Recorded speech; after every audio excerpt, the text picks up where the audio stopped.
أعوذ بالله من الشيطان الرجيم. بسم الله الرحمن الرحيم. قد أفلح المؤمنون الذين هم في صلاتهم خاشعون والذين هم عن اللغو معرضون والذين هم للزكاة فاعلون والذين هم لفروجهم حافظون إلا على أزواجهم أو ما ملكت أيمانهم فإنهم غير ملومين فمن ابتغى وراء ذلك فأولئك هم العادون والذين هم لأماناتهم وعهدهم راعون والذين هم على صلواتهم يحافظون أولئك هم الوارثون الذين يرثون الفردوس هم فيها خالدون. قد افلح المؤمنون، یہ سورۃ المؤمنون ہے اور یہ مکی سورت ہے. اس سورہ مبارکہ میں اللہ تبارک و تعالی نے آغاز میں کامیاب مسلمانوں کی نشانیوں کو ذکر فرمایا ہے اور پھر انسان کی تخلیق کا بیان اور قدرت کے دلائل ہیں، اور پھر اس کے بعد دوسرے اور تیسرے رکوع میں گزشتہ اقوام کے کچھ تذکرے ہیں. نوح علیہ السلام کی قوم کا تذکرہ ہے اور صالح علیہ السلام کی قوم کا تذکرہ ہے. پھر اجمالی طور پر حضرت موسیٰ علیہ السلام اور حضرت عیسیٰ علیہ السلام کا تذکرہ کرتے ہوئے پھر تمام کے تمام انبیاء علیہ السلام کو متفقہ اور مشترکہ طور پر جو حکم دیا گیا اس حکم کا تذکرہ ہے، اور پھر آخر میں احوال قیامت ہے. یوں اس صورت کا خلاصہ ہے. تو پہلے رکوع کی طرف ہم آتے ہیں. پہلے رکوع کے اندر اللہ تبارک و تعالی نے کامیاب مسلمانوں کی نشانیوں کو ذکر فرمایا. اس کو سمجھنے سے پہلے اس کا پس منظر تھوڑا سا ذہن نشین فرما لیں. مکہ مکرمہ میں رسول اکرم صلی اللہ تعالی علیہ وسلم پر ایمان لانے والے لوگ ابتدا میں بہت قلت میں اور بڑی کسمہ پرسی کے عالم میں تھے، اور تنگی کے ساتھ اور تنگ دستی اور فقر کے ساتھ زندگی گزر رہی تھی. کوئی بیٹا اگر مسلمان ہو جاتا تو باپ اس سے سب چیزوں کو چھین لیتا، یہاں تک کہ جسم پر کپڑے بھی اپنے نہ رہنے دیتا. تو اس طرح سے اسلام کو روکنے کی کوشش کرتے تھے لوگ، تاکہ مسلمانوں کے قریب محمد رسول اللہ صلی اللہ علیہ وسلم کے قریب لوگ نہ جائیں اور ان پر کوئی ایمان نہ لائے. اس قسم کی سختیاں بے جا ہوتی تھی.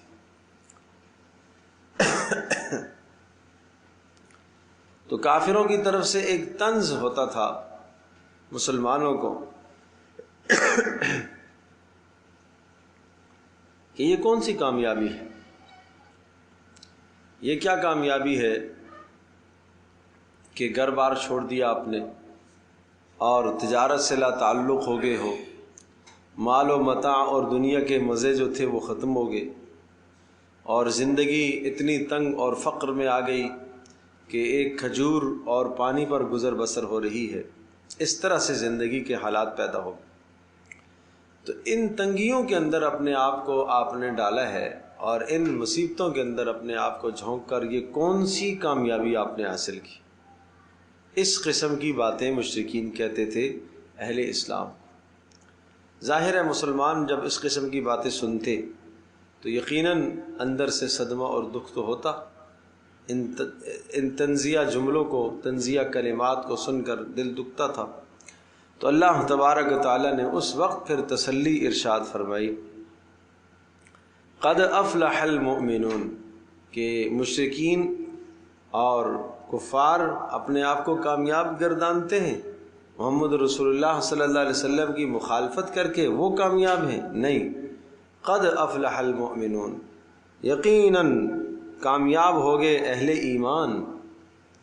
قد افلح، قد تو قسم کے لیے آتا ہے، طے شدہ بات ہے، اہل ایمان کامیاب ہو گئے۔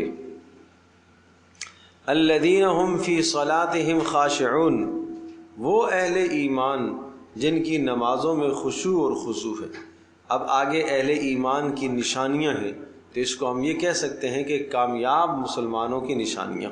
قد افلح المؤمنون، کامیاب ہو گئے اہل ایمان۔ کیا نشانی ہے ان کی؟ الذین هم فی صلاتهم خاشعون، پہلی نشانی یہ ہے کہ یہ وہ لوگ ہیں جن کی نمازوں میں خشوع ہے۔ خشوع کیا کس کو کہتے ہیں؟ خشع، یخشع، تواضع اختیار کرنا، جھک جانا، انتہائی ذلت اور عاجزی کا، اور کسی کی ہیبت اور جلال کو مد نظر رکھتے ہوئے اس کے سامنے اپنی عاجزی اور اپنی ذلت کو ظاہر کرنا، یہ خشوع کہلاتا ہے۔ خشوع کا لفظ قرآن مقدس میں زمین کے لیے بھی استعمال ہوا ہے۔ الم تر ان اللہ تبارک تعالیٰ نے ومن آیاتی انک تری الارض خاشعۃ، زمین بھی خشوع اختیار کیے ہوئے۔ کیا معنی؟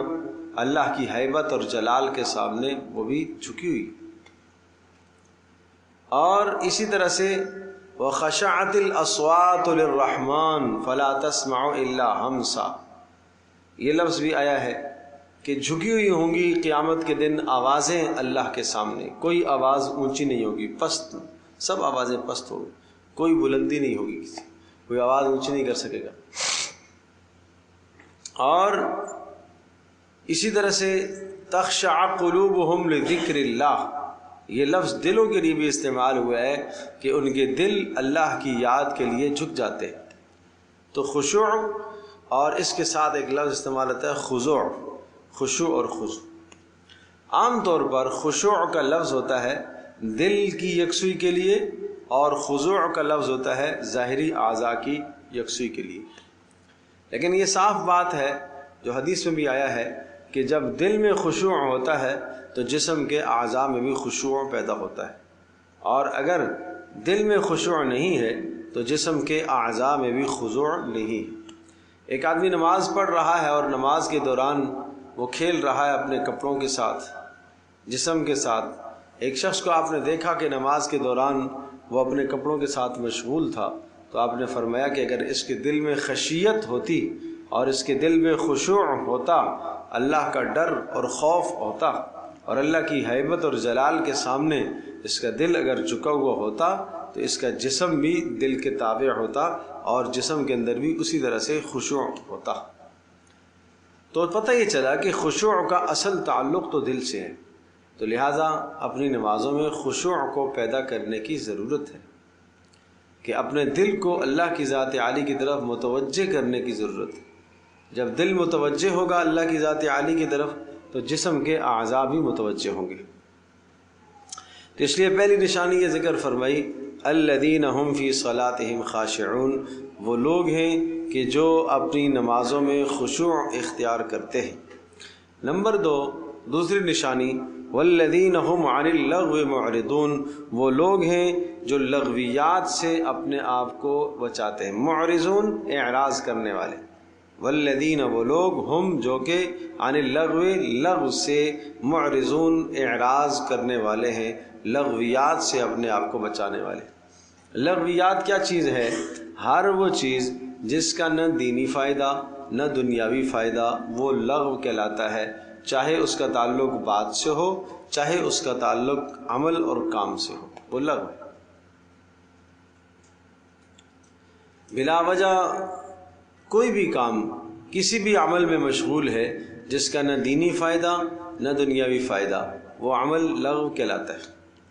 اور اس لغو سے ہمیں بچنے کی بہت زیادہ تاکید کی گئی، اور اللہ پاک نے ایمان والوں کی نشانیاں یہ بتائی ہیں، وَإِذَا سَمِعُوا اللَّغْوَ أَعْرَضُوا عَنْهُ، اور جب لغو سے گزرتے ہیں، فضولیات سے، تو اس سے اعراض کر لیتے ہیں۔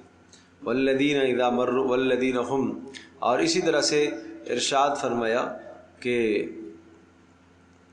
إِلَّا مَنْ تَابَ وَآمَنَ وَعَمِلَ صَالِحًا فَإِنَّهُ يَتُوبُ إِلَى اللَّهِ مَتَابًا وَالَّذِينَ لَا يَشْهَدُونَ الزُّورَ وَإِذَا مَرُّوا بِاللَّغْوِ مَرُّوا كِرَامًا، جب کسی لغو بات کے پاس سے گزرتے ہیں تو بالکل شرافت سے گزر جاتے، اس لغو کام میں مشغول نہیں ہوتے۔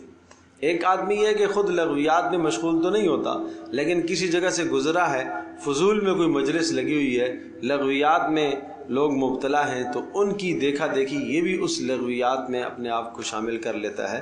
ایمان والوں کی یہ نشانی نہیں ہے۔ ایمان والے ہر طرح کی لغویات سے نہ خود لغو کے مرتکب ہوتے ہیں، نہ لغو مجالس میں اپنے آپ کو شامل کرتے ہیں۔ تو کیا کہا؟ لغویات کس کو کہا جاتا ہے؟ ہر وہ کام جس کا نہ دینی فائدہ ہو نہ دنیاوی فائدہ ہو۔ آج کل جو جوان کئی گھنٹے انٹرنیٹ پر، موبائل کی اسکرین پر یہ سامنے بیٹھے رہتے ہیں اور کوئی فائدہ نہیں، نہ دنیا کا نہ دین کا، فضولیات اور لغویات میں لگے ہوئے ہیں، یہ کیا ہے؟ یہ سب لغو ہے۔ اس میں آنکھ بھی لغو میں استعمال ہو رہی ہے، کان بھی لغو میں استعمال ہو رہا ہے، ہاتھ بھی لغو میں استعمال ہو رہے ہیں، دل و دماغ بھی لغو کام میں استعمال ہو رہا ہے۔ یہ ایمانداروں کی نشانی نہیں ہے،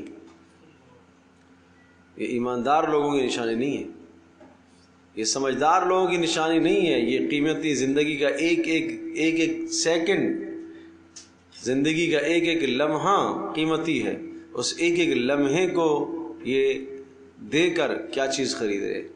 جہنم خرید رہے۔ اس لیے کہ روزانہ اپنا جو وقت انسان گزارتا ہے، یہ قیمتی لمحات، یہ سرمایہ ہے آدمی کے پاس۔ جیسے پیسے دے کر آدمی چیزوں کو خریدتا ہے، اسی طرح سے زندگی کے قیمتی لمحات صرف کر کے یا تو جنت خریدتا ہے یا جہنم خریدتا ہے۔ ہر آدمی دیکھے کہ وہ کیا خرید رہا ہے۔ تو ایماندار لوگوں کی نشانی بتائی، والذین هم عن اللغو معرضون، یہ وہ لوگ ہوتے ہیں جو لغو سے اپنے آپ کو، لغویات سے، فضولیات سے اپنے آپ کو بچاتے ہیں۔ والذین هم للزکاة فاعلون، اور فرمایا یہ وہ لوگ ہیں للزکاة فاعلون، جو زکوٰۃ ادا کرتے رہتے ہیں۔ اب اس میں دو معنی ہیں، زکوٰۃ کے ادا کرنے کے دو معنی۔ ایک تو جو زکوٰۃ ادا کرتے ہیں، یعنی اپنے مال کو زکوٰۃ دے کر پاک کرتے رہتے ہیں، اور بعض مفسرین نے لکھا ہے کہ اس سے مراد، زکوٰۃ سے مراد یہاں پر تزکیہ نفس ہے، دل کا تزکیہ۔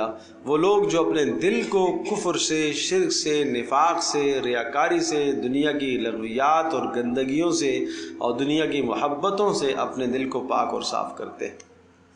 چونکہ یہ صورت مکی ہے، تو جو مفسرین کی یہ رائے ہے کہ اس سے مراد زکوٰۃ سے یہاں پر کیا ہے؟ زکوٰۃ مال نہیں ہے، بلکہ زکوٰۃ نفس ہے، دل کا تزکیہ ہے۔ وہ کہتے ہیں چونکہ زکوٰۃ کا حکم مدینہ منورہ میں آیا اور یہ صورت مکی ہے، اس لیے اس زکوٰۃ سے مراد کیا لیا جائے؟ تزکیہ نفس لیا جائے، دل کا تزکیہ۔ لیکن علامہ ابن کثیر رحمۃ اللہ علیہ نے اپنی تفسیر میں لکھا ہے کہ کوئی حرج نہیں، اس سے زکوٰۃ سے مراد مال کی زکوٰۃ بھی لے تو کوئی حرج نہیں۔ لیکن یہاں قرآن نے جو انداز اختیار کیا، والذین ہم للزکاۃ فاعلون، حالانکہ باقی جہاں پر زکوٰۃ کی ادائیگی کا تذکرہ آتا ہے تو وہاں یقیم الصلاۃ و یؤتوا الزکاۃ، یقیمون الصلاۃ و یؤتون الزکاۃ، ایتا کا لفظ آتا ہے۔ یہاں ایتا کا لفظ نہیں آیا، یہاں فعل کا لفظ استعمال فرمایا۔ تو اس سے اشارہ فرمایا کہ دونوں چیزیں مراد ہو سکتی ہیں، للزکاۃ فاعلون، جو بہت زیادہ پابندی کے ساتھ تزکیے کا اہتمام کرتے ہیں، نفس کا تزکیہ بھی کرتے ہیں، مال کا تزکیہ بھی کرتے ہیں، نفس کو بھی پاک کرنے کی کوشش کرتے ہیں اور مال کو بھی پاک کرنے کی کوشش کرتے ہیں۔ تاہم کوئی حرج نہیں فرمایا کہ اگرچہ کیا کہتے ہیں، زکوٰۃ کے تفصیلی احکام تو مدینہ منورہ میں آئے تھے، لیکن مکہ مکرمہ میں ہی اس کا نزول ہو چکا تھا، ہاں تفصیل مدینہ میں آئی تھی، تو پھر کوئی حرج نہیں۔ والذین هم لفروجہم حافظون، تو پہلی خوبی ہے نماز میں خشوع اختیار کرتے ہیں، دوسری خوبی ہے لغویات سے بچتے ہیں، تیسری خوبی ہے زکوٰۃ ادا کرتے ہیں، چوتھی خوبی والذین هم لفروجہم حافظون، اور وہ لوگ ہیں کہ جو اپنی شرمگاہوں کی حفاظت کرنے والے ہیں۔ حدیث پاک میں آتا ہے شرمگاہوں کی حفاظت سے متعلق کہ جس آدمی نے اپنی نظر کی حفاظت کی اس کی شرمگاہ بھی محفوظ ہے، اور جس نے اپنے نظر کی حفاظت نہیں کی اس کی شرمگاہ بھی محفوظ نہیں۔ اس لیے سورۃ النور میں آگے آئے گا، صاف صاف حکم ہے قل للمؤمنین یغضوا من ابصارہم ویحفظوا فروجہم، اہل ایمان سے آپ فرما دیجئے کہ اپنی نظروں کو نیچا رکھیں، شرمگاہوں کی حفاظت کریں۔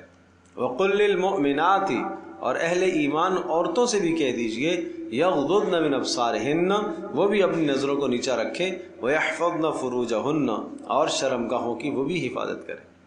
تو نظر اور شرمگاہ ان دونوں کو قرآن مقدس میں ساتھ ساتھ بیان کیا گیا ہے، ایک ساتھ تذکرہ ہوا، تو یہ اشارہ اس بات کی طرف ہے کہ زنا کا سبب جو ہے نا وہ نظر بنتی ہے، نظر کا غلط استعمال وہ زنا اور بے حیائی کا سبب بنتا ہے۔ تو اس لیے نظر پر قابو اور کنٹرول آدمی کو کرنا چاہیے۔ جس قدر نظر پر انسان کا تحفظ ہوگا اور نظر پر پہرا ہوگا تو اتنا ہی آدمی کا ایمان بہتر سے بہتر ہوتا چلا جائے گا، اور ایمان کے لیے مہلک اور زہر قاتل اور ایمان کو تباہ کرنے کا جو سب سے مؤثر ہتھیار ہے شیطان کے پاس وہ یہی بد نظری ہے، بد نگاہی، بد نگاہی۔ اس ذریعے سے شیطان آدمی کو ایمان سے دور کرتا ہے۔ تو اس لیے فرمایا والذین هم لفروجہم حافظون، اور ایک نشانی ان کی یہ ہے کہ جو اپنی شرمگاہوں کی حفاظت کرتے ہیں۔ ہاں جائز راستہ ہے کیا ہے ضرورت کو پورا کرنے کا، شرمگاہ کی ضرورت کو پورا کرنے کا جائز راستہ الا علی ازواجہم، ہاں مگر وہ لوگ جو اپنی بیویوں سے او ما ملکت ایمانہم، یا اپنی باندیوں سے اپنی ضرورت کو پورا کرتے ہیں، فإنہم غیر ملومین، ان پر کسی قسم کی ملامت نہیں ہے۔ گویا کہ یہ دو راستے سمجھائے انسان کی ضرورت کو پورا کرنے کے، یہ دو راستے ہیں، یا نکاح ہے اور یا مملوک ہونا ہے۔ تو مملوک ہونے کا معنی یہ میدان جہاد میں جو کافروں کی عورتیں ہاتھ آتی تھیں تو وہ کافروں کی عورتیں لونڈیاں اور باندیاں کہلاتی تھیں، اور حقیقت میں ان کو موقع دیا جاتا تھا، مہلت دی جاتی تھی کہ آپ مسلمانوں کے گھروں کے اندر رہیں اور باندیاں اور غلام بن کر رہیں، اور آپ اسلام کو پرکھیں اور دیکھیں، اگر اسلام کے محاسن آپ کو سمجھ میں آتے ہیں تو آپ اسلام قبول کر لیجئے، ورنہ چونکہ آپ کفر پر ڈٹے ہوئے ہیں، حل تو یہ تھا کہ آپ کو راستے سے صاف کر دیا جاتا، قتل کر دیا جاتا، لیکن یہ اسلام کا احسان ہے کہ اسلام نے آپ کو پھر سے ایک موقع دیا۔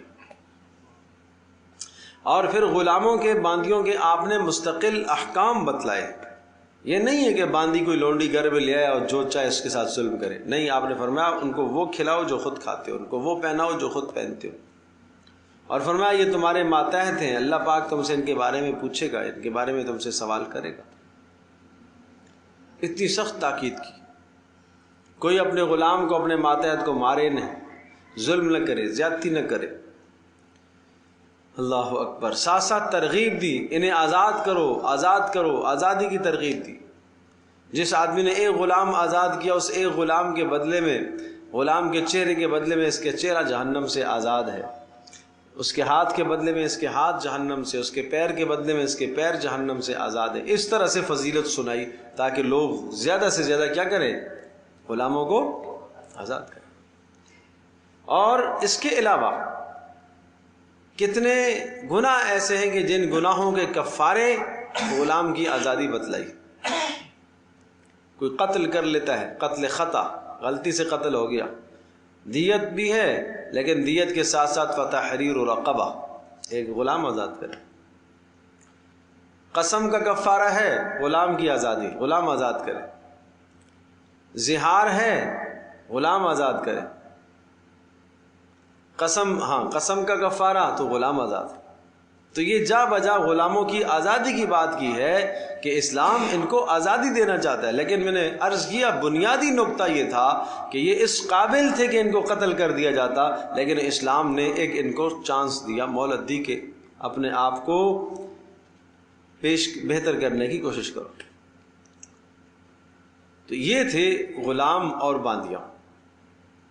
تو جو باندیاں ہوتی تھیں، جس آدمی نے اپنی باندی کو خریدا، پیسے دے کر خریدا، یا میدان جہاد میں اس کی ملکیت میں غلام باندی آئی اور اس کو دے دی گئی مال غنیمت میں، تو وہ باندی اس کے لیے حلال ہو جاتی تھی۔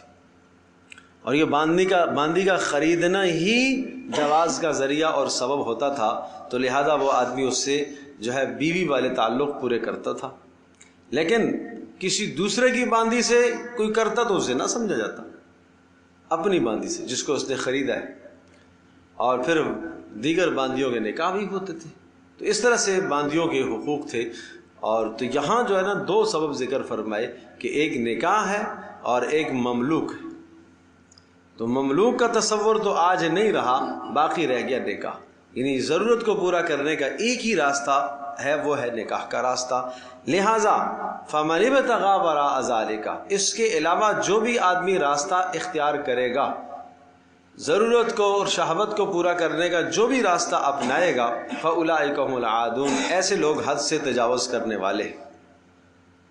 کسی بھی قسم کا راستہ جو اپنائے گا، کسی بھی بے حیائی کا مرتکب ہوگا، تو وہ حد سے تجاوز کرنے والا ہے۔ زنا ہے، لواطت ہے، استمناء بالید ہے، یہ تمام کے تمام راستے وہ ہیں کہ جو حد سے تجاوز کرنے والے اور حد سے گزرے ہوئے اور گھٹیا ترین راستے ہیں، انسان کی ضرورت کو پورا کرنے کے گھٹیا ترین، ذلیل ترین، رذیل ترین راستے۔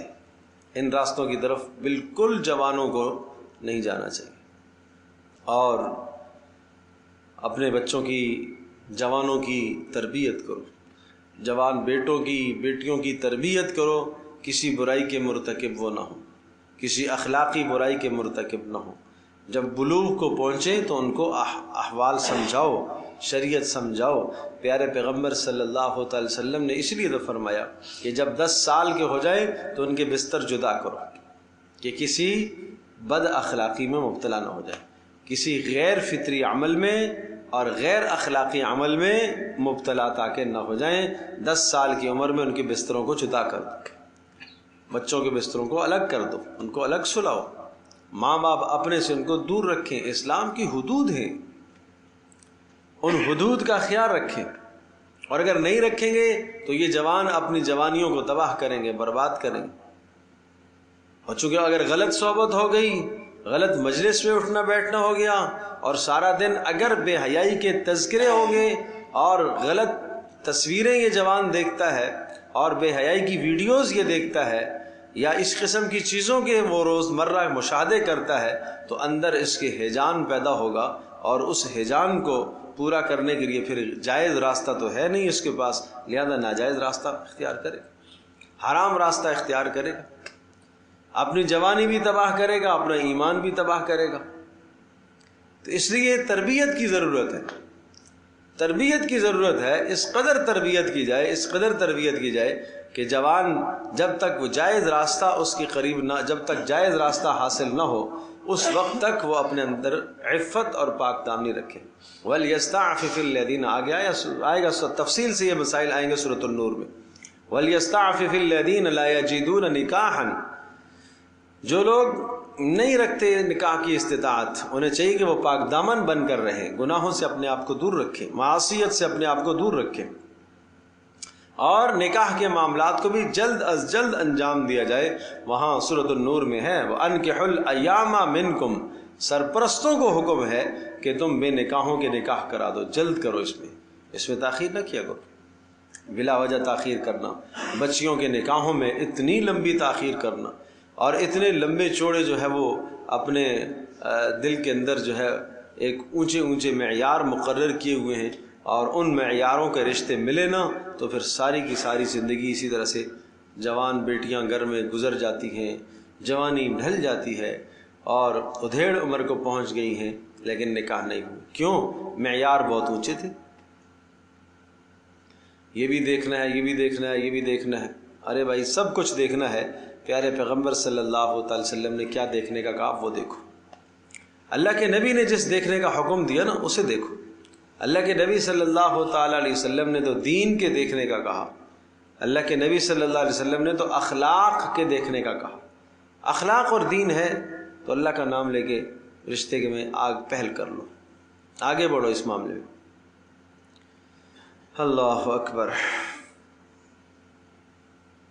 فمن ابتغى وراء ذلك، فرمایا جو شخص اس سے حد سے تجاوز کرے گا، فاولئک هم العادون، وہ ہے حد سے تجاوز کرنے والا، والذین هم لاماناتهم وعهدهم راعون، اور فرمایا وہ لوگ جو اپنی امانتوں کی پاسداری کرتے ہیں، امانتوں کی پاسداری کرتے ہیں، یہ ہیں کامیاب لوگ، وعهدهم راعون، اور اپنے وعدوں کو نبھاتے ہیں، والذین هم علی صلاتهم یحافظون، اور وہ لوگ جو نمازوں کی حفاظت کرتے ہیں، نمازوں کی حفاظت، آغاز بھی نماز سے ہوا، اختتام بھی نماز پر ہے۔ پتہ یہ چلا کہ نماز وہ عمل ہے، اگر نماز کی اچھی ہو جائے تو یہ بیچ کے سارے گناہ چھوٹ جائیں گے۔ اس لیے دیکھو نا، شروع میں بھی نماز ہے، آخر میں بھی نماز ہے۔ والذین هم علی صلواتہم یحافظون، اپنی نمازوں کی حفاظت کرنے والے، اور اولئک هم الوارثون، یہی لوگ وارث ہیں، کس چیز کے؟ الذین یرثون الفردوس، جو جنت الفردوس کے وارث ہیں، ہم فیہا خالدون، ہمیشہ ہمیشہ اس میں رہیں گے۔ تو کیا صفات ہے؟ ایک نظر پھر دیکھ لیتے ہیں۔ نمبر 1، نماز میں خشوع پیدا کرنا۔ نمبر 2، لغویات سے اپنے آپ کو بچانا۔ اور نمبر 3، زکوٰۃ کی ادائیگی، چاہے تزکیہ نفس ہو چاہے تزکیہ مال ہو۔ اور نمبر 4، شرمگاہوں کی حفاظت کرنا۔ اور نمبر 5، وعدوں کی پاسداری کرنا۔ اور نمبر 6، امانتوں کا خیال۔ نمبر 5، امانتوں کا خیال، اور نمبر 6، وعدوں کی پاسداری۔ اور نمبر 7، نمازوں کی حفاظت۔ پہلے نمازوں کا خشوع تھا، اب نمازوں کی حفاظت۔ نمازوں کی حفاظت کا معنی یہ ہے کہ بر وقت نماز کو ادا کیا جائے، یہ نماز کی حفاظت ہے۔ نماز کو فرائض اور واجبات اور سنتوں اور مستحبات کے ساتھ ادا کرنا، یہ نماز کی حفاظت ہے۔ وَلَقَدْ خَلَقْنَا الْإِنسَانَ مِنْ سُلَالَةٍ مِّن طِينٍ، اس کے بعد انسان کی تخلیق کے مراحل ہیں اور اللہ تبارک تعالیٰ کی قدرت کی نشانیاں۔ وَلَقَدْ خَلَقْنَا الْإِنسَانَ، اور یقیناً ہم نے پیدا کیا انسان کو، مِنْ سُلَالَةٍ مِّن طِينٍ، مِّن سُلَالَةٍ، چنی ہوئی مٹی سے، منتخب کی ہوئی مٹی سے۔ سلالہ منتخب کی ہوئی، طین مٹی، مٹی کا خاک کا جو منتخب کیا ہوا ہے آدم علیہ السلام کا جو پتلا بنایا گیا، یہ اس بات کی طرف تذکرہ ہے۔ ثم جعلناہ نطفۃ فی قرار مکین، اصل انسان یعنی آدم علیہ السلام کو تو بنایا مٹی سے، ثم جعلناہ نطفۃ، پھر ہم نے اس کے بعد اگلی نسلوں میں ہر انسان کی تخلیق کا سلسلہ یہ رکھا، ثم جعلناہ نطفۃ، پھر ہم نے اس کو بنا دیا ایک پانی کا قطرہ، اور اس کو ہم نے ٹھہرایا فی قرار مکین، ایک ٹھہرنے والی جگہ، یعنی رحم مادر میں ہم نے اس کو ٹھہرایا، اور رحم مادر میں اللہ پاک نے اس کو پیدا فرمایا۔ کیسے؟ ثم خلقنا النطفۃ علقۃ، وہ نطفہ تھا، نطفہ کیا تھا؟ پانی کا قطرہ تھا، اس قطرے کو کیا بنایا؟ علقہ بنایا۔ اور اس کی تفصیل آئی ہے سورہ دہر کے اندر، انا خلقنا الانسان من نطفۃ امشاج نبتلیہ، بے شک ہم نے انسان کو بنایا ملے جلے پانی سے، مرد اور عورت کے ملے جلے پانی سے۔ سبحان اللہ۔ پھر اس کی مزید تفصیل آئی ہے سورہ طارق کے اندر، یخرج من بین الصلب والترائب، جو سینے سے اور پشت سے نکل کر آتا ہے، یہ صاف تفصیل ہے۔ تو اس طرح سے اللہ تبارک تعالیٰ کی قدرت، اللہ تبارک تعالیٰ کی قدرت کی تجلیات اس حقیر ذلیل چیز پر پڑی، اور اس حقیر سے ایک خوبصورت انسان بنا، قابل تکریم۔ وہ اتنا حقیر انسان کے جسم سے نکلنے والا وہ قطرہ و پانی اس قدر حقیر کہ آدمی اگر غسل نہ کرے تو نماز پڑھنے کے قابل نہیں، قرآن پڑھنے کے قابل نہیں، اپنے آپ سے انسان کو گھن آئے۔ اس قدر حقارت ہے کہ ایک انسان کو اپنی ذات سے حقارت ہوتی ہے، تو اس حقیر، اس ذلیل اور اس رذیل چیز سے اللہ تبارک تعالیٰ نے ایک قابل تکریم، قابل عزت انسان پیدا کیا اور بنایا جس کی تکریم فرشتوں سے بھی زیادہ ہے۔ یہ ہے اللہ کی قدرت۔ تو یہ سمجھانا مقصد ہے۔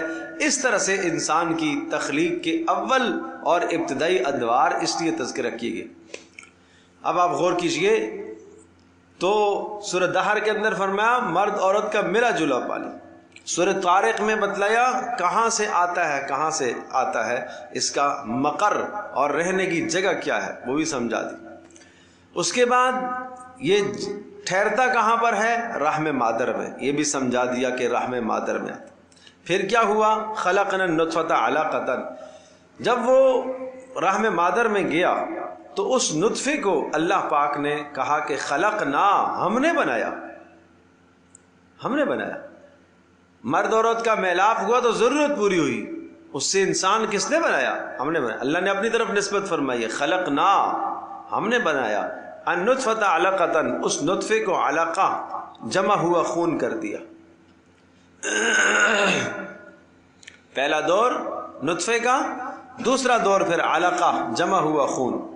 فخلقنا العلقۃ مضغۃ، پھر ہم نے ہی بنایا ہے العلقۃ، اس جمے ہوئے خون سے، مضغۃ، ایک بوٹی گوشت کی، گوشت کا ایک ٹکڑا بن گیا۔ پھر فخلقنا المضغۃ عظاما، پھر ہم نے ہی کر دیا، ہم نے ہی بنایا اس مضغہ گوشت کی بوٹی کے اندر ہڈیاں ہم نے ہی بنائی، یعنی اس گوشت کی بوٹی کو عظام بنا دیا، ہڈی بنا دیا۔ پھر اس کے بعد کیا ہوا؟ فَكَسَوْنَا الْعِظَامَ لَحْمًا، پھر ہم ہی نے ان ہڈیوں کے اوپر گوشت چڑھایا ہے، ہم ہی نے ان ہڈیوں کے اوپر گوشت چڑھایا۔ یہ انسان کی تخلیقی مراحل ہیں، سبحان اللہ۔ مٹی ہے، نمبر 2 نطفہ، اور نطفہ سے نمبر 3 جمع ہوا خون علقہ، اور نمبر 4 علقہ کے بعد پھر مضغہ گوشت کی بوٹی، اور نمبر 5 اس مضغہ کو ہڈی بنایا، عظام، ہڈی، اور نمبر 6 پھر اس عظام اور ہڈی کے اوپر گوشت چڑھایا۔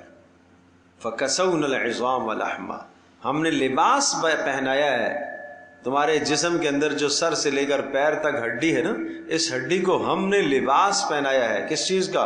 گوشت کا، ہم نے لباس پہنایا۔ اور جب یہ لباس مکمل ہو گیا اور 8 ماہ 9 ماہ کی تخلیق پوری ہو گئی اور یہ بولنے کے اور حرکت کرنے کے مکمل قابل ہو گیا، ثم انشأناہ خلقا آخر، پھر ہم نے اس کو پیدا کیا ایک نئی تخلیق میں، پھر ہم نے اس میں روح ڈال دی، پھر ہم اس کو دنیا میں لے آئے، ہم نے اس کو دنیا میں لایا۔ رحم مادر کے اندر اللہ تبارک تعالیٰ کی قدرت کے عجیب کرشمے، عجیب کرشمے ہیں۔ اس کی خوراک کا انتظام فرمایا ناف کے ذریعے سے، رحم مادر کا، رحم کا خون اس کی خوراک بنا، اور اس خون سے اس کی نشو نما ہوتی ہے، نشو نما اس خون سے ہوتی ہے۔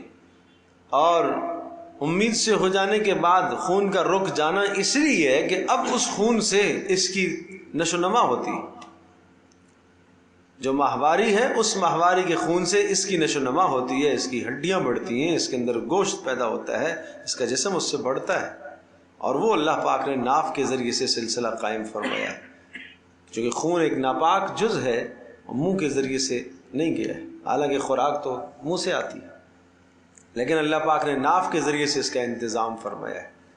کیوں؟ اس لیے کہ اس منہ کو اللہ نے خراب نہیں ہونے دیا، خون آلود نہیں ہونے دیا، گندا نہیں ہونے دیا۔ اب دنیا کے اندر آ کر کفر اور شرک اور غیبت کر کے اس زبان کو یہ گندا کرتا ہے، کتنا ظلم۔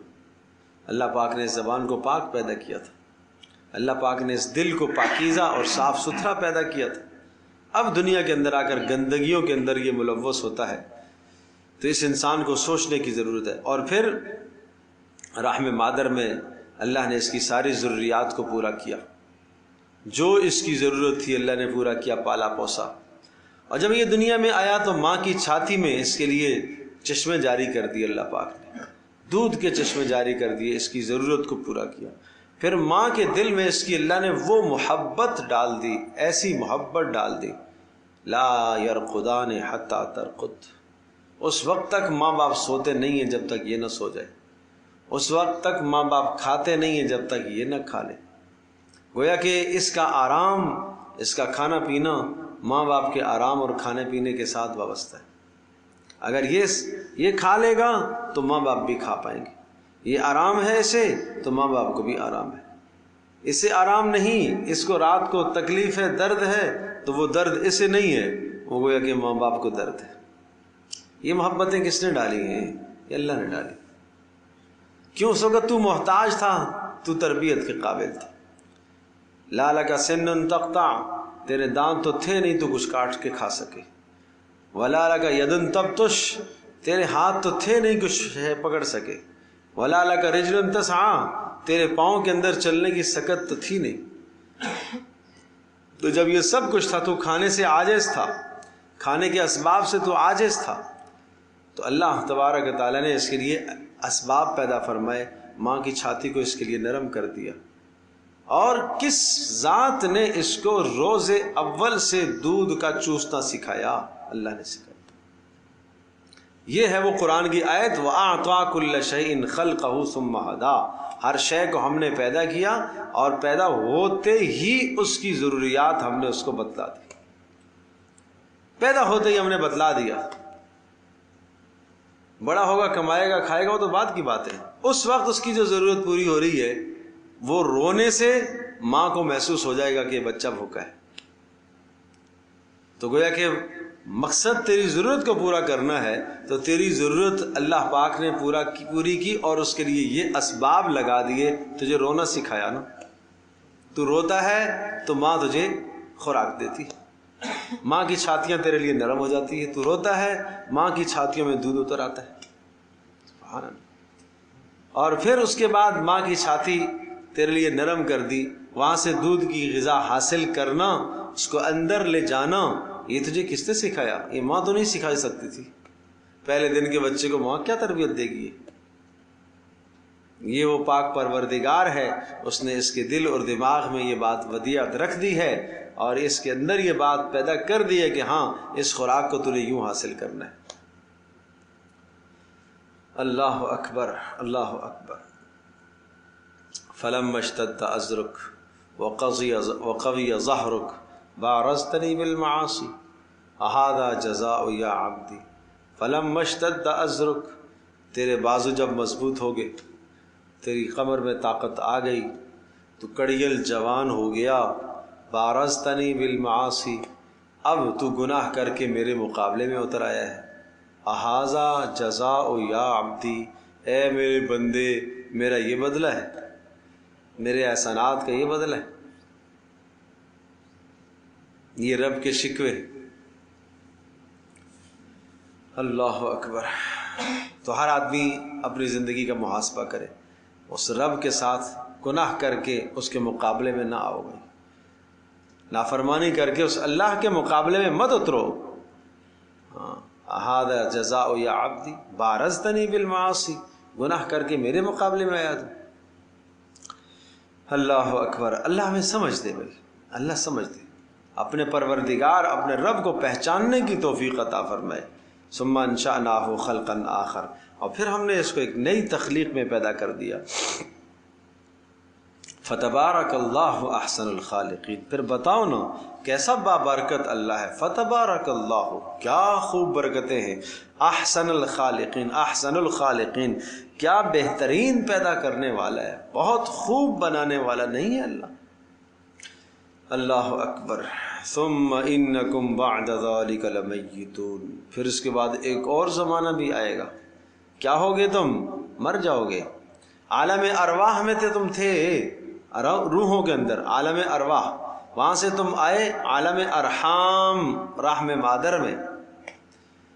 دوسرا دور، تیسرا دور آئے گا عالم دنیا، چوتھا دور آئے گا عالم برزخ۔ مرنے کے بعد سے قیامت کے قائم ہونے تک یہ کیا کہلاتا ہے؟ عالم برزخ۔ اور اس کے بعد پانچواں دور آئے گا عالم محشر، کھڑے ہونا ہے حساب و کتاب کے لیے. پھر چھٹا دور آئے گا، یا تو جنت یا جہنم، عالم الآخرہ. آخرت کے جو دو اجزاء ہیں، محشر اور پھر اس کے بعد سزا اور جزا.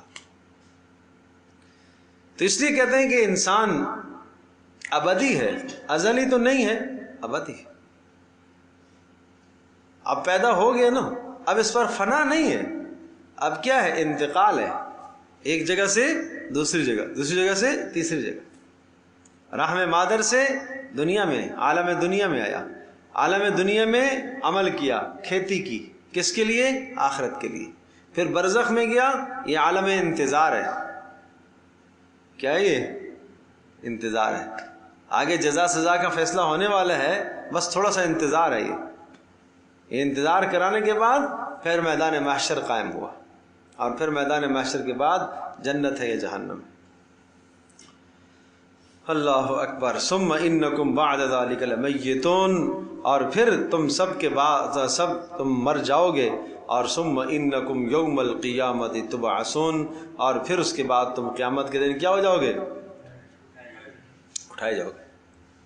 میں نے عرض کیا کہ پھر قیامت میں دو دور آتے ہیں، محشر ہے اور پھر اس کے بعد عالم جنت یہ جہنم ہے.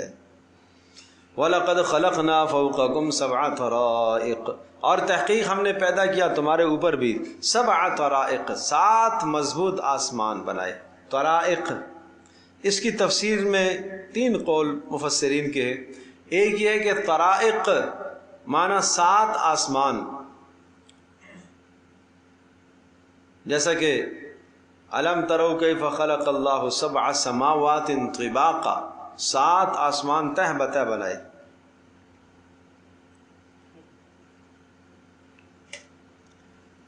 اور دوسرا قول یہ ہے کہ اس سے مراد طرائق طرق کی جمع ہے، اور طرق راستوں کو کہتے ہیں. اس سے مراد ملائکہ کے اترنے چڑھنے کے راستے ہیں. زمینوں پر روزانہ ملائکہ اترتے ہیں، پھر شام کو جاتے ہیں، پھر اترتے ہیں اگلے دن. صبح کو آتے ہیں انسانوں کے اعمال لکھنے کے لیے، اور یہ فرشتے پھر شام کو چلے جاتے ہیں، شام کو دوسرے آتے ہیں. تو یہ طرائق طرق کی جمع ہے، فرشتوں کے نزول اور حبوط کی جگہ، چڑھنے کی اور اترنے کی جگہ. اور اسی طرح سے طرائق طرق کی جمع ہے، لہذا راستے، اس سے مراد سیاروں کے راستے، جو ستاروں سیاروں کے مدار ہیں چلنے کے، گردش کے، وہ راستے بھی مراد ہو سکتے ہیں. سمجھے بھائی؟ تو یہ سارے مراد ہے. فوقکم 7 طرائق، 7 راستے. اور پھر یہ کہ 7 راستے ہیں. ہاں ممکن ہے بڑے 7 راستے ہوں، اس کے ضمن میں اور چھوٹے چھوٹے راستے ہوں. اور یہ بھی عین ممکن ہے کہ عربی زبان میں 7 کا لفظ کثرت کے لیے بھی کبھی کبھی آتا ہے، بہت سارے راستے. جیسے آپ کہتے ہیں 10 مرتبہ تمہیں یہ سمجھائی بات، اس سے مراد 10 نہیں ہوتا، کئی مرتبہ، بہت زیادہ. وما كنا عن الخلق غافلین، اور ہم اپنی مخلوق سے غافل نہیں ہیں، ہم جانتے ہیں ان کی کیا ضرورت ہے. وانزلنا من السماء ماء، اور ہم ہی نے آسمان سے اتارا ہے پانی کو، بقدر، ایک اندازے کے مطابق، ایک تقدیر کے مطابق، ایک مناسب مقدار کے مطابق. بقدر، ایک مناسب، کیا مطلب؟ جتنی ضرورت ہے اتنا اتارا، یہ ہے معنی. فَأَسْكَنَّاهُ فِي الْأَرْضِ، اور اس کو اتار کر زمین کے اندر جذب کروایا. یہ کس نے کروایا؟ یہ ہم نے کروایا. زمین میں جذب نہ ہو تو پھر کیا ہوگا؟ سیلاب ہی سیلاب ہوگا ہر جگہ. وَإِنَّا عَلَى ذَهَابٍ بِهِ لَقَادِرُونَ، اور بے شک ہم اس پانی کو واپس لے جانے کی بھی قدرت رکھتے ہیں. تہ میں لے جاتے ہیں اس کو. ہوتا ہے کہ نہیں ہوتا؟ کتنا نیچے پانی چلا گیا، بورنگ اور نیچے کراؤ، اور نیچے کرنی پڑے گی، اور نیچے کرنی پڑے گی. یہ کیا ہے؟ ہم قدرت رکھتے ہیں. یہ اللہ پاک اپنی طرف نسبت کر رہا ہے. تو ایسے حالات میں رجوع کس کی طرف کرنا چاہیے؟ اسی اللہ کی طرف.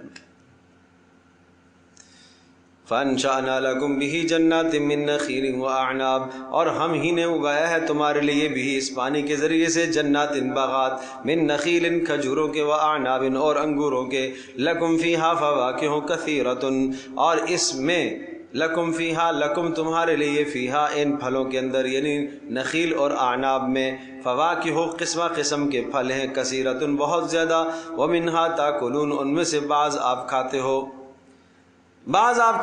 تاکلون بعض آپ کھاتے ہو. یہ قرآن کہتا ہے تاکلون. حالانکہ نخیل اعناب کھجور اور انگور یہ دو پھل ہیں نا, یہاں دو کا تذکرہ کیا, حالانکہ پھل تو اور بھی ہیں. دیکھو پھل دو طرح کے ہوتے ہیں, ایک پھل وہ ہوتے ہیں جو بطور غذا کے کھائے جاتے ہیں, ٹھیک ہے, اور ایک پھل وہ ہوتے ہیں جو بطور دوا کے کھائے جاتے ہیں یا تلذذ کے کھائے جاتے ہیں. تو دوا کے معنی یہ ہے کہ جسم میں طاقت پیدا کرنے کے لیے کھائے جاتے ہیں. کچھ پھل ہیں جو غذا کے طور پر, کھجور غذا کے طور پر بھی استعمال ہوتی ہے, انگور غذا کے طور پر بھی استعمال ہوتا ہے. یہ دو پھل ایسے ہیں کہ اگر آپ روٹی نہ کھائیں یہی کھاتے رہیں تو زندگی گزر جائے گی. کھجور پر بھی زندگی گزر سکتی ہے, اس پھل میں یہ خصوصیت ہے. تو اس لیے تاکلون کا لفظ کہا کہ تم کھاتے ہو بطور کس کے, غذا کے. وَشَجَرَةً تَخْرُجُ مِن طُورِ سِيْنَاءَ تَنبُتُ بِالدُّهْنِ اور ایک اور تمہارے لیے دوا کے طور پر ایک اور ہم نے درخت بھی پیدا کیا.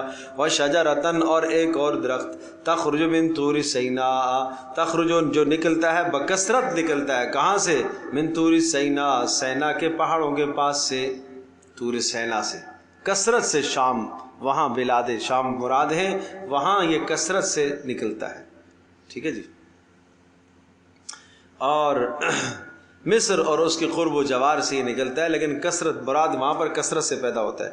تنبت بالدہن وصبغ للآکلین, تم تنبت بالدہن اور وہ تیل پیدا کرتا ہے یا وہ نکلتا ہے تیل کے ساتھ, وصبغ للآکلین اور سالن ہے کھانے والوں کے لیے. اس لیے کہ زیتون, اس سے مراد زیتون ہے. تو زیتون کا وہ درخت ہوتا ہے کہ جو پتے سے لے کر جڑ تک سارا کارآمد ہے, اس میں کوئی شے ناکارہ نہیں, ایک جز بھی اس کا ناکارہ نہیں ہوتا. زیتون کی گٹھلی بھی ناکارہ نہیں, فوائد ہی فوائد ہیں اس کے. اور اس کا تیل جو ہے زیتون کا تیل, اس تیل کے متعلق رسول پاک صلی اللہ تعالی علیہ وسلم نے ارشاد فرمایا اس میں شفا ہے, اس کو کھاؤ بھی اور اسے لگاؤ بھی, جسم پر بھی ملو اور اسے کھاؤ بھی, اس میں شفا ہے. اور سورۃ النور میں آگے ایک جگہ تفصیل آئے گی, وہاں بڑی شاندار ایک خوبصورت مثال دی ہے, زیتون کے درخت کی مثال اور زیتون کے تیل کی مثال, اس سے جلے ہوئے چراغ کی ایک خوبصورت مثال دی. اچھا جی, وَإِنَّ لَكُمْ فِي الْأَنْعَامِ لَعِبْرَةً, تو یہ درختوں کا پیدا کرنا یہ کس کی شان ہے, یہ اللہ کی ہے, یہ اللہ ہے. وَإِنَّ لَكُمْ فِي الْأَنْعَامِ لَعِبْرَةً اور ایک اور دلیل بھی سمجھ لو تمہارے لیے, چوپایوں میں بھی تو بڑی عبرت ہے. انعام چوپائے. نسقیکم مما فی بطونہا ہم ہی پلاتے ہیں, مما تو نسقیکم ہم ہی تمہیں پلاتے ہیں, مما فی بطونہا جو کچھ ان کے پیٹوں کے اندر ہے, ان کے پیٹوں سے. اس کی تفسیر آئی ہے سورۃ النحل کے اندر آ چکی ہے کہ صاف شفاف دودھ نکلتا ہے, من بین فرث و دم لبنا خالصا سائغا للشاربین, گوبر اور خون کے درمیان سے صاف ستھرا دودھ نکل کر آتا ہے. یہ تمہارے لیے بڑی نشانی ہے. کیا دودھ پیتے وقت اس نشانی کو کبھی ہم نے سوچا ہے؟ کیا پھل کھاتے وقت کبھی ہم نے ان آیات پر غور کیا ہے؟ کیا انگور کھاتے وقت, کھجور کھاتے وقت کبھی ہم نے نعمتوں کو سوچتا ہے؟ کیا ہم نے کبھی اولاد کو یہ تربیت دی ہے کہ یہ کس نے پیدا کیا بھائی؟ یہ بار بار قرآن میں یہ آیا, ہم نے پیدا کیا, ہم نے پیدا کیا, ہم نے پیدا کیا. ہم کو انکاری تو نہیں ہے یا اللہ تو نے پیدا نہیں کیا, نہیں, تم اپنے دل و دماغ میں اس بات کو بٹھاؤ کہ روزی کے اسباب تو اللہ کے پاس سے بھائی سارے. یہ سمجھانا مقصد ہے بھائی. تو فرمایا ان جانوروں میں وَلَكُمْ فِيهَا مَنَافِعُ, تمہارے لیے بڑے فائدے ہیں, منافع ہیں جانوروں میں. کیا منافع ہیں؟ دودھ تو نفع ہے ہی ہے, کھال نفع ہے, اس کے بال تمہارے لیے نفع ہیں, ہڈیاں تمہارے لیے نفع ہیں. وَمِنْهَا تَأْكُلُونَ اور ان جانوروں میں سے بعض کو تو تم کھاتے ہو, بعض کے گوشت کو کھاتے ہو. وَعَلَيْهَا اور ان جانوروں پر, وَعَلَى الْفُلْكِ اور کشتیوں پر, تُحْمَلُونَ تم کو سوار کیا جاتا ہے, تمہاری سواری کے اسباب ہیں. دوا بھی تمہیں دے, غذا بھی اللہ پاک نے عطا کر دی, دوا بھی اللہ پاک نے تمہیں عطا کر دی, سواری بھی اللہ پاک نے تمہیں عطا کر دی. تمہاری ضروریات اس پر پاک پروردگار نے پوری کی ہے، تو پھر تمہیں کسی کے پاس جانے کی کیا ضرورت ہے؟ کیوں غیر کے در پر جاتے ہو؟ اب آگے مثال کے طور پر نوح علیہ السلام کی قوم کا تذکرہ آیا، چونکہ بات کشتی کی آئی تو اسی مناسبت سے نوح علیہ السلام کی قوم کا تذکرہ بھی آ گیا۔ اور اسی طرح سے ساتھ ساتھ کہ دیکھو نا، انہوں نے نعمتوں کی ناقدری کی ہے اور ٹھکرایا ہے، اللہ پاک نے کس طرح سے ان کو ذلیل رسوا کر دیا۔ وَلَقَدْ أَرْسَلْنَا نُوحًا إِلَىٰ قَوْمِهِ۔ اب یہاں ہم تفصیل اتنی نہیں کریں گے، اس لیے کہ یہ تفصیل پیچھے آ چکی ہے، سورہ ہود میں بھی تفصیل سے آیا ہے، سورہ اعراف میں بھی آ چکی ہے۔ وَلَقَدْ أَرْسَلْنَا نُوحًا إِلَىٰ قَوْمِهِ، اور تحقیق ہم نے بھیجا نوح علیہ السلام کو ان کی قوم کی طرف۔ فَقَالَ يَا قَوْمِ اعْبُدُوا اللَّهَ مَا لَكُم مِّنْ إِلَٰهٍ غَيْرُهُ، کہا نوح علیہ السلام نے، مقصد تبلیغ کیا تھا؟ اے میری قوم، اعبدوا اللہ کی بندگی کرو، ما لکم من الہ غیر، اللہ کے سوا تمہارا کوئی نہیں ہے۔ افلا تتقون، کیا تم بچتے نہیں ہو؟ کس چیز سے؟ اللہ کے غیر کی عبادت کرنے سے کیا تم بچتے نہیں ہو؟ فقال الملأ، قوم کا عناد اور سرکشی، کہا قوم کے سرداروں نے، سربراہوں نے، اور قوم کے اندر جو بڑے بڑے صاحب ثروت لوگ، صاحب مال تھے، انہوں نے کہا الذین کفروا، جنہوں نے کفر کیا، من قومہ، نوح علیہ السلام کی قوم کے افراد میں سے، کیا کہنے لگے؟ ما ھذا الا بشر مثلکم، نہیں ہے مگر یہ تمہاری طرح کا انسان۔ نوح علیہ السلام کے بارے میں کہنے لگے یہ تو انسان ہی تو ہے، اس میں اور ہم میں کیا کمال ہے؟ یرید ان یتفضل علیکم، یہ چاہتا ہے تمہارے اوپر جاہ قائم کرنا چاہتا ہے، تمہارے اوپر اقتدار قائم کرنا چاہتا ہے۔ نوح اس لیے ایسی باتیں کرتا ہے، یرید ان یتفضل علیکم، تمہارے اوپر اقتدار قائم کرنا چاہتا ہے۔ اچھا بھائی، رسول بھی تو ہو سکتا ہے، ماننے والے کہتے کہ بھئی یہ رسول ہے، نہیں رسول نہیں ہے۔ وَلَوْ شَاءَ اللَّهُ لَأَنزَلَ مَلَائِكَةً، اگر اللہ رسول بھیجتا تو ملائکہ کو رسول بنا کر بھیجتا۔ وَلَوْ شَاءَ اللَّهُ لَأَنزَلَ مَلَائِكَةً، اگر اللہ تبارک تعالیٰ رسول بھیجتا تو کس کو بھیجتا؟ ارے بولو بیٹا، ملائکہ۔ لیکن اس کی تردید آگے بھی آئے گی سورہ بنی اسرائیل کے اندر، ابعث اللہ بشر الرسول، یہ لوگ کہتے ہیں کہ اچھا اللہ پاک نے کہ انسان کو رسول بنا کر بھیجا۔ قل لو كان في الارض ملائکۃ یمشون مطمئنین لنزلنا علیہم من السماء ملکا رسولا، آپ فرما دیجئے اے نبی کہ اگر زمین میں چلنے پھرنے والے ملائکہ اور فرشتے ہوتے تو ان کی ہدایت کے لیے ہم رسول بھیجتے، فرشتہ ہی بھیجتے۔ لیکن تم زمین میں جب چلنے پھرنے والے کیا ہو؟ انسان ہو، تو انسانوں کی ہدایت کے لیے جو رسول آئے گا وہ بھی کیا ہوگا؟ انسان ہی ہوگا۔ اگر ہم فرشتے کو رسول بنا کر بھیجتے تو تم کہتے کہ یہ تو نہ کھاتا ہے نہ پیتا ہے، اس کی تو کوئی ضرورت ہی نہیں ہے۔ اس لیے اللہ پاک نے رسالت کا سلسلہ انسانوں ہی سے رکھا ہے، جنات سے بھی نہیں رکھا۔ کوئی جن رسول نہیں آیا، رسول جتنے بھی آئے سارے کے سارے انسانوں میں سے آئے۔ اگر فرشتہ رسول ہوتا تو یہی باتیں کہتے۔ اسی طرح سے سورۃ الانعام کے اندر بھی یہ بات مذکور ہے، وہاں پر بھی یہ فرمایا کہ وَلَلَبَسْنَا عَلَيْهِمْ مَا كَانُوا يَلْبِسُونَ، اگر ہم ان کے اوپر فرشتہ رسول بنا کر بھیجتے تو فرشتے کو ہم کیسے بھیجیں؟ فرشتہ تو نظر نہیں آتا، نظر آنے کے لیے ہم کیا کرتے؟ انسانی شکل میں لاتے، تو انسانی شکل میں لاتے تو پھر کہتے یہ انسان رسول ہے، ہم تو انسان کو رسول مانتے نہیں سمجھے بات؟ تو کس طرف سے مطلب ہے کہ کہاں سے ادھر سے آئے تو ادھر سے پھر اعتراض مارتے ہیں، ادھر سے آؤ تو پھر اعتراض مارتے ہیں، ادھر سے آؤ تو پھر اعتراض مارتے ہیں۔ ذہنوں کے اندر کجی ہے، ٹیڑھا پن ہے، فساد ہے ذہنوں کے اندر، اعتراض ہی اعتراض ہے۔ دیکھو ذرا، ان هو الا ما سمعنا بهذا في آبائنا الاولین، ما سمعنا، نہیں سنا، فی بهذا، اس توحید کا مضمون ہم نے بالکل نہیں سنا، فی آبائنا الاولین، اپنے آباء و اجداد میں کبھی بھی ہم نے اس کا تو تصور ہی نہیں سنا۔ ان هو الا رجل به جنة فتربصوا به حتى حين، ان هو الا رجل، نوح علیہ السلام کے بارے میں پہلا اعتراض یہ تھا یہ صرف تمہاری طرح کا انسان ہے، اس میں کوئی کمال نہیں ہے۔ دوسرا انسان یہ تھا، یہ اعتراض یہ تھا کہ یہ اقتدار چاہتا ہے، یرید ان یتفضل، یہ اقتدار چاہتا ہے۔ تیسرا اعتراض یہ تھا کہ اگر اللہ پاک کو رسول بھیجنا ہوتا تو کیا بھیجتا؟ ملائکے کو بھیجتا، سمجھے بھائی؟ چوتھا اعتراض ان هو الا رجل، یہ ایک انسان ہے بھی جنتن، جنون ہو گیا اس کو، یہ ایسی باتیں جو کرتا ہے یہ کیا ہے؟ ارے بولو بھائی، مجنون، پاگل ہے۔ مسئلہ یہ ہو گیا آج کے دور میں بھی صحیح سے صحیح بات، درست سے درست بات بھی ہمیں اگر سمجھ میں نہیں آتی تو ہم کیا کہتے ہیں؟ ہماری عقل ناقص ہے۔ یہ میں نہیں کہوں گا آج کے دور میں میری عقل ناقص ہے، شاید مجھے سمجھ میں نہ آ رہا ہو، نہیں، یہ کہنے والا پاگل ہے۔ نہیں سمجھے بات؟ حالانکہ نہ سمجھنے والا پاگل ہے نا، پاگل تو نہ سمجھ، جو رسول کی بات نہ سمجھے وہ پاگل ہے، لیکن پاگل کی نسبت رسول کی طرف ظالم کرنے لگے۔ کیوں؟ اس لیے کہ رسول کی باتیں سمجھ میں بولو نہیں آ رہی۔ آج بھی اگر کوئی اسلام کا نظام پیش کرتا ہے تو یہی جملہ آتا ہے، یہ پرانی باتیں، پاگلوں والی باتیں، دقیانوسی باتیں، اس جدید زمانے کے اندر تو کہاں باتیں کرتا ہے بھائی، کہاں باتیں کرتا ہے؟ دنیا کہاں سے کہاں پہنچ گئی ہے، تو ترقی کہتا ہے، اسلام سے ترقی ہوگی؟ یہ باتیں آج بھی سننے کو ملتی ہیں۔ قرآن کہتا ہے تشابہت قلوبہم، ایک ہی مزاج ہے سب کے، ایک ہی سوچ ہے سب کی۔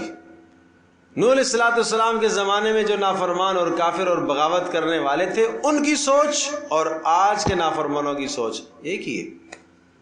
اور یہ ایک بات میں کہا کرتا ہوں، بڑی پیاری بات ہے اگر آپ کو سمجھ میں آ جائے تو، کیا اللہ پاک نے انسان کو بنایا، جب سے پیدا ہوا اس سے لے کر آج تک ہر انسان کی آنکھیں تو دو ہی ہیں، کان تو دو ہی ہیں، اعضاء وہی ہیں، شکلوں میں اختلاف ہے، رنگوں میں اختلاف ہے، زبانوں میں اختلاف ہے یا نہیں ہے؟ باقی انسان اسی مزاج پر، اسی شکل پر، اسی حلیے پر، اسی ڈھانچے پر بنا ہوا ہے، اسی سانچے پر بنا ہوا ہے، انسان تو اسی سانچے پر آ رہا ہے۔ تو اسی طرح سے اللہ پاک نے جو دماغ دیے نا، وہ دماغ بھی وہی سانچے ہیں، وہی سانچے۔ لہذا اس وقت کا جو کفر تھا اس کی سوچ اور آج کے کفر کی سوچ بھی وہی ہے۔ تشابہت قلوب، ملتے جلتے دل ہیں، قول ملتے جلتے ہیں ان کے، ہاں بس یہ ہے کہ وہاں طرز اور تھا، یہاں طرز اور ہے، طرز واردات وہاں کچھ اور تھا، یہاں طرز واردات کیا ہے؟ کچھ اور ہے۔ اس زمانے میں ڈاکو لٹیرے لوٹتے تھے، ہاتھ میں تلوار، نیزہ، خنجر ہوتا تھا۔ آج کل ڈاکو لوٹتا ہے، ہاتھ میں اس کے ٹیٹی ہوتے ہیں۔ کام تو وہی ہے نا، وہی کام، طریقہ واردات الگ ہو گیا ہے۔ تو اسی طرح سے یہاں پر بھی آپ سمجھیے گا کہ یہی باتیں آج کا کفر بھی کہتا ہے۔ ان هو الا رجل به جنۃ، مجنون ہے، فتربصوا به حتى حين، ارے انتظار کرتے رہو، مر جائے گا، قصہ جان چھوٹ جائے گی، مرنے دو اس کو، مرنے دو۔ اچھا بھائی، قال رب انصرنی بما کذبون، نوح علیہ السلام نے 950 سال سمجھانے کے بعد اللہ پاک سے التجا کی، اے میرے پروردگار انصرنی، میری مدد فرما، بما کذبون، بس سبب اس کے کہ یہ تکذیب کر رہے ہیں۔ اب اللہ پاک نے مدد فرمائی تو کیا ہوا؟ دعا قبول ہو گئی۔ فاوحینا الیہ، ہم نے وحی کی نوح علیہ السلام کی طرف، اصنع الفلک، یہ کہ کشتی بنا، باعیننا، ہماری نگرانی میں، ووحینا، اور ہماری تعلیم کے مطابق، وحینا ہماری تعلیم کے مطابق، جیسے ہم بتائیں تو پہلی کشتی ایجاد ہوئی ہے نوح علیہ السلام کی۔ فَإِذَا جَاءَ أَمْرُنَا، اور جب آ جائے ہمارا فیصلہ، فیصلے سے مراد عذاب، وَفَارَ التَّنُّورُ، اور تنور ابل پڑے، آگ کا تنور، اس سے پانی نکلے، جب وہ نکل جائے تو سمجھ لو کہ اب آپ کا وقت یہاں سے نکلنے کا آ گیا اور قوم کی تباہی کا وقت آ گیا۔ فَاسْلُكْ فِيهَا مِنْ كُلٍّ زَوْجَيْنِ اثْنَيْنِ، سوار کر لے اس کے اندر، اس کشتی کے اندر، مِنْ كُلٍّ زَوْجَيْنِ اثْنَيْنِ، ہر مخلوق میں سے دو دو، جوڑا جوڑا، وَأَهْلَكَ إِلَّا مَنْ سَبَقَ عَلَيْهِ الْقَوْلُ، اور اپنے گھر والوں کو بھی ساتھ ساتھ لے لے، البتہ إِلَّا مَنْ سَبَقَ عَلَيْهِ الْقَوْلُ، اپنے گھر والوں میں سے، اپنی اہل میں سے جن کے اوپر عذاب کا فیصلہ ثابت ہو چکا، ان کو ساتھ مت رکھیے گا، اور وہ جن پر ثابت ہوا، بیوی بھی تھی، اس پر بھی عذاب کا فیصلہ ثابت ہو گیا، اور جس پر فیصلہ ثابت ہوا اس میں بیٹا کنعان بھی تھا، ان کو نہیں لینے کی اجازت ہے۔ اور وَلَا تُخَاطِبْنِي فِي الَّذِينَ ظَلَمُوا، اے اللہ میں سفارش کر سکتا ہوں؟ نہیں، خبردار، وَلَا تُخَاطِبْنِي، مجھ سے بات بھی نہ کرنا،